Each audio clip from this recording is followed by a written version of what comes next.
Good morning, y'all.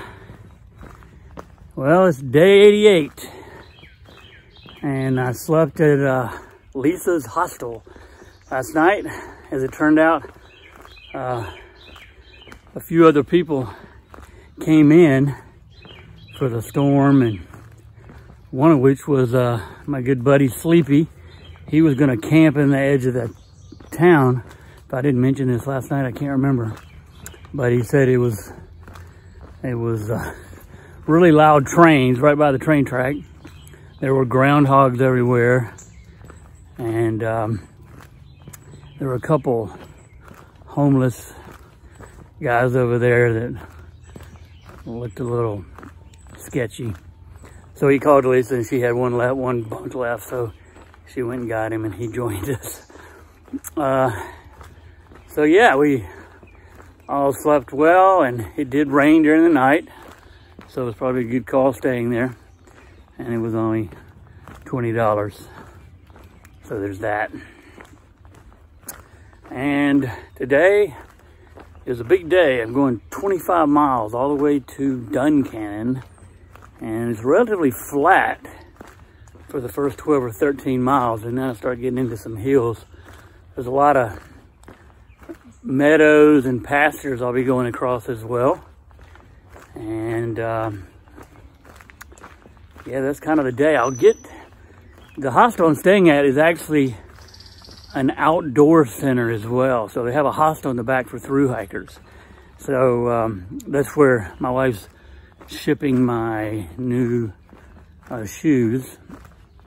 Boy, just in the nick of time. I was looking at them today, and they really have bigger holes on both sides now. So I have new shoes for all the big rocks coming up.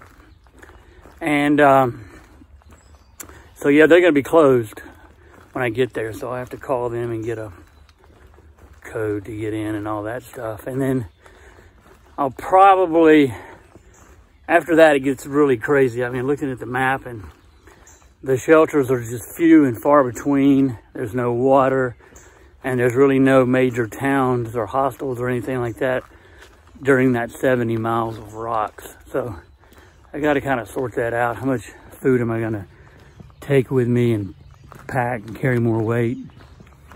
So I may do 25 today, and then tomorrow just go to the first shelter, and it kind of be a short day for me, like 12 miles. But we'll see. I'll look at it again tonight. And that's the morning. It is, the high today is 66. So, boy, the weather has changed. I mean, I'll take that weather over 90 any day. So that's good. So let's get going.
The biggest obstacle between the western and eastern parts of Pennsylvania was and remains these Appalachian Mountains.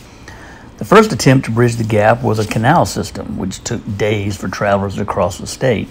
And the next venture in the 19th century was, of course, much faster and innovative, that being the railroad.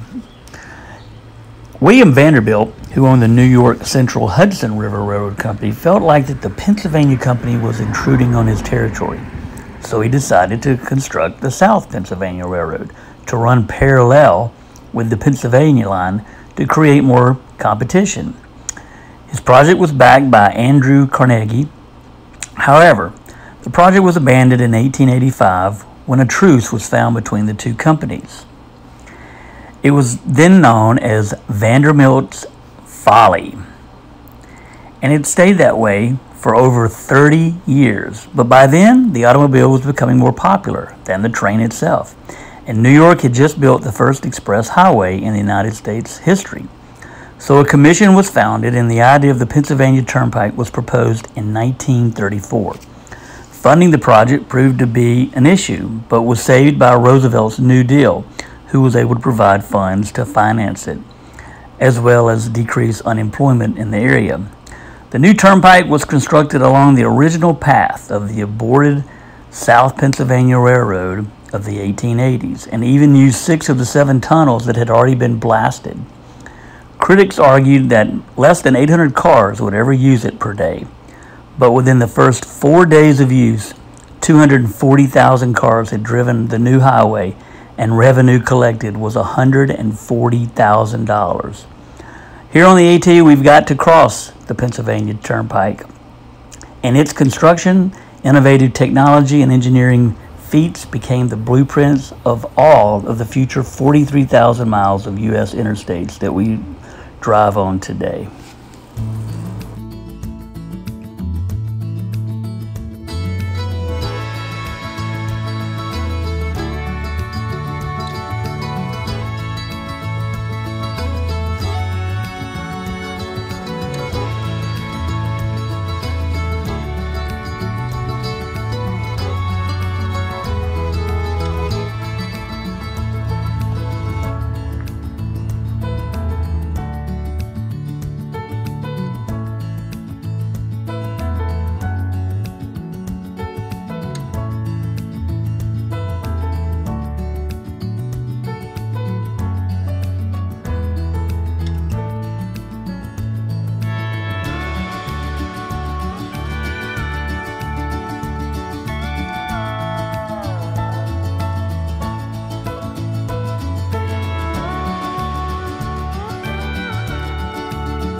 Hey y'all, so I made it the 25 miles here into Duncannon, staying at the Outdoorsy Trail Shop, which has a hostel in the back.